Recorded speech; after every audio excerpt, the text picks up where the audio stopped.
Drones की। लेकिन break पर जाने से पहले फटाफट से आपको बताते हैं कि डायरेक्टर जनरल मिलिट्री ऑपरेशंस की भी मीटिंग हुई है और डायरेक्टर जनरल मिलिट्री ऑपरेशंस की मीटिंग के अंदर बड़े फैसले लिए गए हैं। बड़ी खबर कि भारत पाकिस्तान के बीच डायरेक्टर जनरल मिलिट्री ऑपरेशंस ने एक बार फिर रात देर गए बात की है और डायरेक्टर जनरल मिलिट्री ऑपरेशंस ने इस बात पर इत्तेफाक किया है कि सरहदों पर फौजी तनाव को कम किया जाएगा। बड़ी खबर कि सरहदों पर फौजी तनाव को कम कर दिया जाएगा।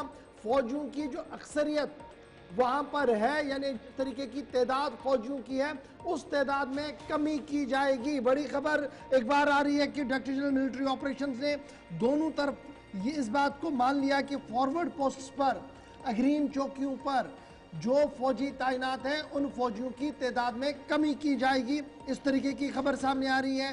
ताहम दोनों अफवाज के सरबराह डीजीएमओज ने इस बात पर भी जोर दिया है कि किसी भी कीमत पर सीज फायर नहीं टूटना चाहिए और जो तनाव है इस तनाव को मजीद कम करने की कोशिश की जाए।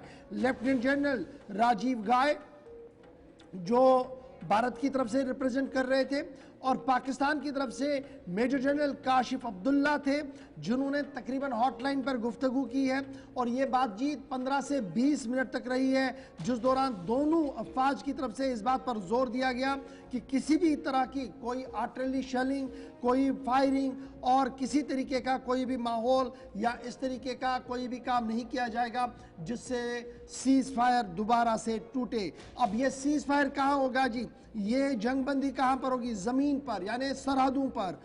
हवा में, यानी एयर वाले इंडियन एयरफोर्स और पाकिस्तानी एयरफोर्स भी इसका हिस्सा बनाए गए हैं और समंदरों के अंदर, यानी हवा में भी, ज़मीन पर भी और समंदरों में भी इस ये जो सीज फायर है इसका इतलाक कर दिया गया है और सीज फायर के दौरान किसी तरीके का कोई भी एक्टिविटी नहीं होगी, ये डीजीएमओज की तरफ से साफ कर दिया गया। अब एक बात याद रखिएगा, कल प्राइम मिनिस्टर साहब तकरीर कर रहे थे तो उससे पहले डीजीएमओज की मीटिंग हुई और डीजीएमओज ने जब ये कहा कि हवा में भी सीज फायर है तो कल वाले ड्रोन आए कहां से, एक बड़ा सवाल है। और क्या ये ड्रोन्स मुसलसल जो अब नया सिस्टम हम पिछले कई दिनों से देख रहे हैं, कहीं सिक्योरिटी अलार्म तो नहीं बजा रहा है? यह भी एक बड़ा सवाल है। बहरहाल बड़ी खबर कि सरहदों पर तनाव को कम किया जाएगा, फिजा में तनाव को कम कर दिया जाएगा, समंदरों में तनाव को कम करने की बात रखी गई है।